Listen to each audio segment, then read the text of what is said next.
সাদ বিন আবি ওয়াক্কাস রাদিয়াল্লাহু তাআলা আনহু সমুদ্রের তীরে দাঁড়িয়ে আছেন প্রায় 10,000 সৈন্য নিয়ে। এই 10,000 সৈন্য নিয়ে সমুদ্র পাড়ি দিয়ে ওপারে গিয়ে কালিমার পতাকা উড্ডীন করবেন, কিন্তু কোনো রণতরী নেই, কোনো যানবাহন নেই, কোনো নৌযান নাই। তিনি বললেন, ও আমার দিনের পথের মুজাহিদরা, আমরা যে সমুদ্র পাড়ি দেব, তোমরা কি চাও ইসলামের এই ঝান্ডা, ইসলামের এই পতাকা সমুদ্রের ওপারেও গিয়ে উড্ডীন হয়ে যাক? হ্যাঁ, আমরা চাই। নৌযান তো নাই, তাহলে তোমরা এখন কেমনে কি করবে? সবাই চুপ। সাদ বিন আবি ওয়াক্কাস একটু আড়ালে চলে গেলেন, চোখের পানি ফেলে আল্লাহর কাছে রোনাজারি করলেন, কাঁদলেন। দোয়া কবুল করলেন কে?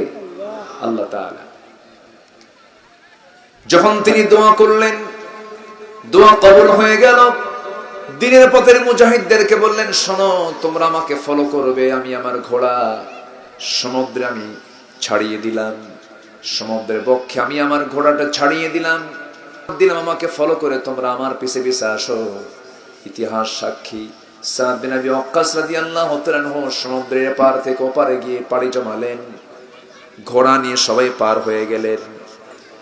10,000 মুজাহিদ নিয়ে যখন পার হয়ে গেছেন, ওপারে গিয়ে যখন পাড়ি জমিয়েছেন, তিনি বললেন, ও দিনের পথের মুজাহিদরা, এই বিশাল সমুদ্র আমরা পাড়ি দিলাম, দেখো তো তোমাদের কোনো সামান কারো হেরে গেছে নাকি? এইদিকে তারা সমুদ্র পাড়ি দিয়েছেন, ঘোড়ার পায়ের খুঁটা পর্যন্ত ভিজে নাই। জোরে বলি সুবহানাল্লাহ। এবার বললেন, কে আছো? কার কোন সামান সমুদ্রে পড়ে গেছে, এমন কেউ আছো নাকি? একজন বলে ফেললো, সাদ বিন আবি ওয়াক্কাস রাদিয়াল্লাহু তাআলা আনহু, আমার একটা পানির মশক পড়ে গেছে, পানির মশকটা সমুদ্রে বক্ষে পড়ে গেছে। সঙ্গে সঙ্গে তিনি আল্লাহর কাছে দোয়া করলেন, সমুদ্রের ঢেউ চলে আসলো একটা, সেই ঢেউয়ের সঙ্গে ধাক্কা খেয়ে সেই পানির মশকটা ওই ব্যক্তির হাতের মধ্যে চলে আসছে। জোরে বলি সুবহানাল্লাহ। তাদের দোয়াগুলো কবুল হয়ে গেছে। কেন কবুল হয়েছে? তাদের ঈমানও ছিল, আমলও ছিল। ঈমানও ছিল, আমলও ছিল। ঈমানদার কখনো আমলহীন হতে পারে না। আমলহীন ঈমানের কোনো মূল্য নেই, আবার ঈমানহীন আমলের কোনো মূল্য নেই। ঈমানদার আমলওয়ালা হতে হবে। ঈমানদার কি মিথ্যা কথা বলতে পারে নাকি? আমার দেশে বহু ঈমানদার আছে, মিথ্যা সাক্ষী দেয়, হজও করেছে, আছে না নাই বলে? ঈমানদার আছে, সুদের কারবার করে, আছে না নাই বলে? আছে। জান্নাত যাওয়ার জন্য বেশি কঠিন কিছু নয়।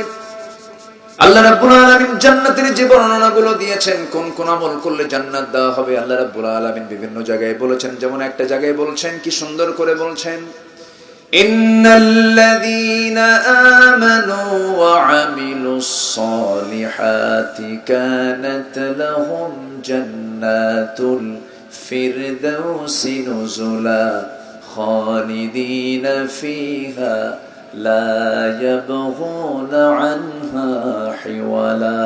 জোরে বলুন আল্লাহু আকবার।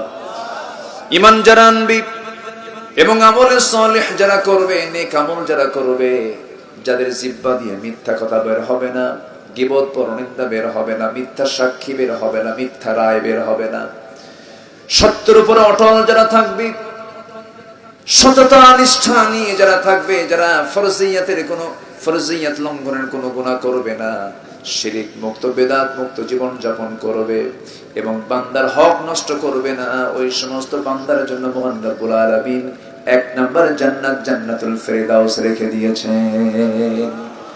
আল্লাহ বলছেন, বান্দারে, তুই যদি আমার সন্তুষ্ট করতে পারিস, কাল হাসরের ময়দানে কোনো ছায়া থাকবে না। কার ছায়া ছাড়া বলেন? আল্লাহর আরশের ছায়া ছাড়া কোনো ছায়া থাকবে না। সাবআতু ইযিল্লুহুমুল্লাহু ফি যিল্লিহি ইয়াওমুল লা যিল্লা ইল্লা যিল্লুহু। সেই দিন একমাত্র আল্লাহর আরশের ছায়ায় ঈমানদাররা জায়গা পাবে। আল্লাহ আমাদের সবাইকে সেই জায়গায় জায়গা করে দেন।